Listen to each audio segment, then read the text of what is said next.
మన బైబిల్ మనం చదువుతున్న మనకి ఎంత ఆశ్చర్యం అంటే ఎన్నో పురాతనమైన గ్రంథాలు ఉన్నాయి. మీరు గమనించండి, ఎన్నో పురాతనమైన గ్రంథాలు ఉన్నాయి. ఎక్కడి వరకు ఉన్నాయి చెప్పిన, అస్సూరు గ్రంథాలు ఉన్నాయి, బాబిలోనియన్స్ గ్రంథాలు ఉన్నాయి, నిమ్రోదు గ్రంథం కూడా ఉంది.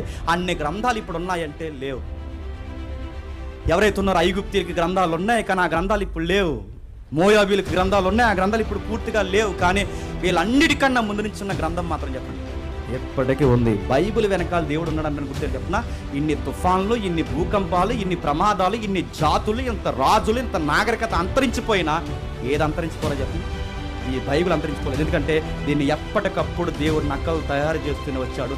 ఎంత అద్భుతం అంటే, ఎంత నకల్స్ రాయబడినా ఒరిజినల్ మీనింగ్ మాత్రం మిస్ అవ్వలేదు. అక్షర దోషాలు ఉండొచ్చు గాక, పాయింట్లు ఏవైతే ఉన్నావో మనకి ఫుల్ స్టాప్లు కామాలు మిస్ అయ్యి ఉండొచ్చు కాక, కానీ కంటెంట్ మాత్రం ఎక్కడా మిస్ అవ్వలేదు. ఒకవేళ నీకు మిస్ అయ్యింది అనిపిస్తే ఒరిజినల్ హెబ్రీ ఇప్పటికీ మనకి దొరుకుతుంది, ఒరిజినల్ గ్రీక్ ఇప్పటికీ మనకు దొరుకుతుంది. దేవుడు ఈ గ్రంథం వెనక ఉన్నాడని